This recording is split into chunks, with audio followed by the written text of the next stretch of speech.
욥기 1장. 우스 땅에 욥이라는 사람이 살고 있었습니다. 이 사람은 흠이 없고 정직할 뿐 아니라 하나님을 경외하며 악을 멀리하는 사람이었습니다. 그는 아들 7과 딸 3을 두었습니다. 또한 그는 양 7,000마리, 낙타 3,000마리, 소 500상, 암나귀 500마리 외에 매우 많은 종도 가지고 있었습니다. 이와 같이 욥은 동방에서 가장 큰 사람이었습니다. 욥의 아들들은 집집마다 돌아가며 잔치를 벌이곤 했는데 그때마다 새 누이도 초대해 함께 먹고 마셨습니다. 이 잔치 기간이 끝나고 나면 욥은 그들을 불러 성결하게 하고 아침 일찍 일어나 그들의 수대로 번제를 드렸습니다. 내 자식들이 죄를 짓고 마음으로 하나님을 저주했을지도 모른다고 생각했기 때문입니다. 욥은 항상 이와 같이 했습니다. 하루는 하나님의 아들들이 여호와 앞에 와 서 있는데 사탄도 그들과 함께 왔습니다. 여호와께서 사탄에게 말씀하셨습니다. 내가 어디에서 왔느냐? 사탄이 여호와께 대답했습니다. 땅에서 여기저기를 왔다 갔다 하다 왔습니다. 그러자 여호와께서 사탄에게 말씀하셨습니다. 내 종 욥을 유심히 살펴보았느냐? 땅 위에 그런 사람이 없다. 그는 흠이 없고 정직한 자로서 하나님을 경외하고 악을 멀리하는 사람이다. 이에 사탄이 여호와께 대답했습니다. 욥이 아무런 이유 없이 하나님을 경외하겠습니까? 주께서 그와 그 집안과 그가 가진 모든 것의 사면에 울타리를 쳐주지 않으셨습니까? 주께서 욥이 손대는 일에 복을 주셔서 그 가축이 땅에서 늘어가는 것입니다. 하지만 주께서 손을 뻗어 그가 가진 모든 것을 쳐보십시오. 그러면 그가 분명 주의 얼굴에 대고 저주할 것입니다. 여호와께서 사탄에게 말씀하셨습니다.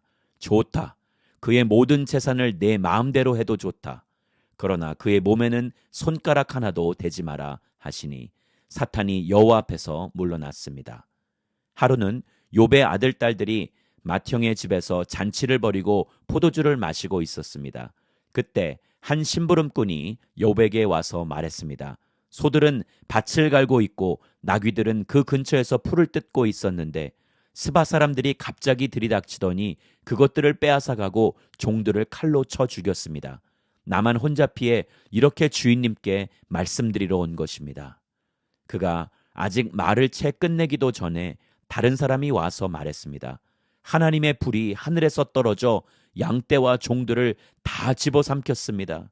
나만 혼자 피해 이렇게 주인님께 말씀드리러 왔습니다. 그가 아직 말을 채 끝내기도 전에 또 한 사람이 와서 말했습니다.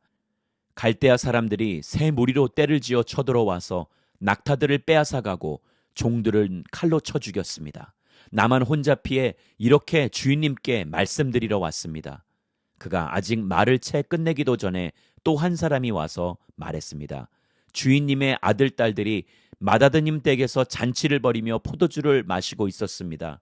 그런데 갑자기 광야에서 돌풍이 불어오더니 집에 네 모퉁이를 쳤습니다. 그러자 집이 그 젊은이들 위에 폭삭 내려앉았고 그들이 죽고 말았습니다. 나만 혼자 피해 이렇게 주인님께 말씀드리러 왔습니다. 이 말에 욥은 벌떡 일어나 겉옷을 찢고 머리털을 밀어버리고 땅에 엎드려 경배하며 말했습니다. 내가 내 어머니의 모태에서 벌거벗고 나왔으니 떠날 때도 벌거벗고 갈 것입니다. 여호와께서 주신 것을 여호와께서 가져가시니 여호와의 이름이 찬양받으시기를 바랍니다. 이 모든 일에도 불구하고 욥은 죄를 짓거나 하나님을 원망하지 않았습니다. 욥기 2장.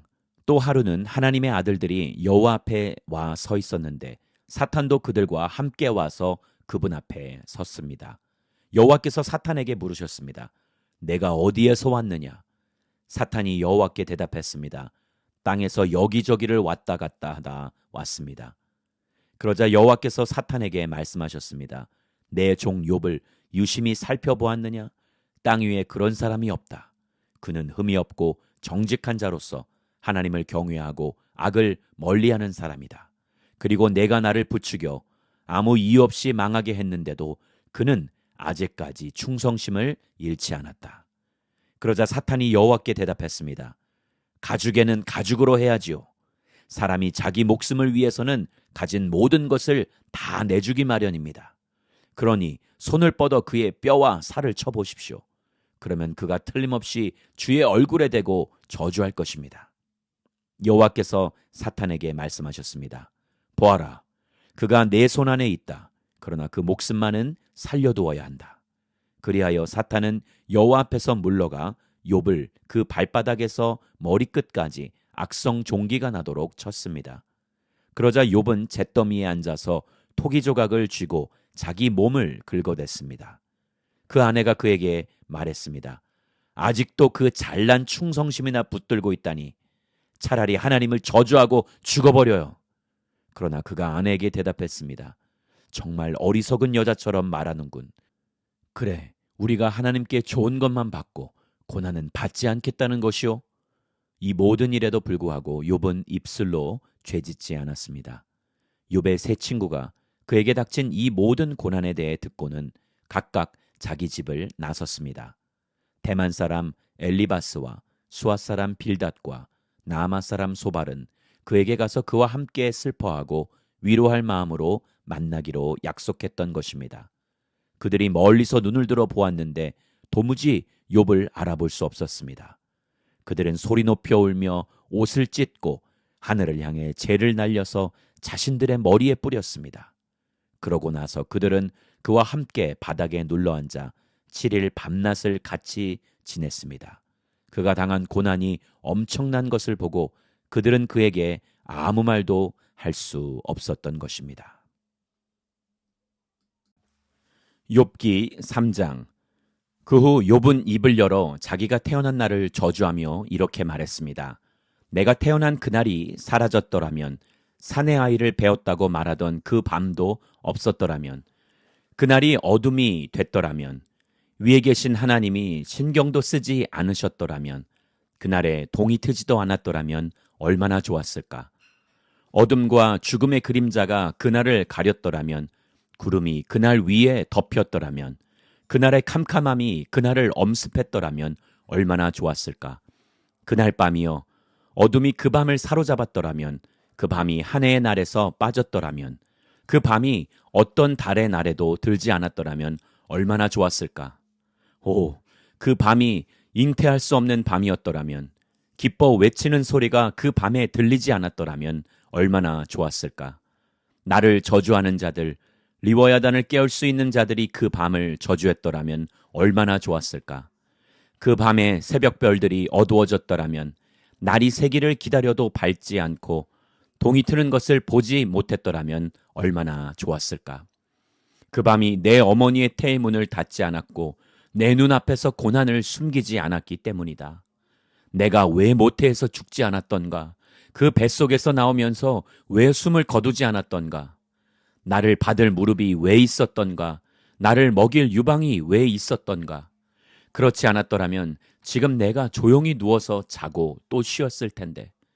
자기들을 위해 폐허를 재건한 이 땅의 왕들과 그 신하들과 함께 있었을 텐데. 또는 금을 가진 지도자들, 은으로 집을 가득 채운 지도자들과 함께 있었을 텐데. 또는 낙태된 아이처럼 세상 빛을 보지 못한 아기처럼 돼 있을 텐데. 거기는 악인이 소란을 멈추고 지친 사람들이 쉼을 얻으며 갇힌 사람들이 함께 쉬고 억압하는 자의 소리가 들리지 않는 곳이다. 거기서는 작은 사람, 큰 사람이 함께 있고 종이 그 주인에게서 놓여 있지 않은가? 왜 비참한 사람들에게 빛을 주시고 고통스러워하는 영혼에게 생명을 주시는가? 죽음을 기다리는 사람들이 죽음이 오지 않아 숨겨진 보물찾기보다 더욱 간절히 죽음을 찾다가 마침내 무덤에 이르게 되면 기뻐서 어쩔 줄 몰라 하지 않겠는가? 하나님의 울타리에 쌓여 그 인생길이 숨겨진 사람에게 왜 빛을 주시는 것인가? 내가 먹기 전에 한숨이 나오고 내 신음이 물처럼 쏟아져 나오는구나. 내가 그토록 두려워하던 것이 내게 닥쳤고 내가 무서워하던 일이 내게 일어났구나. 내게 평안도 없고 쉼도 없고 조용함도 없고 그저 고난만 와 있구나.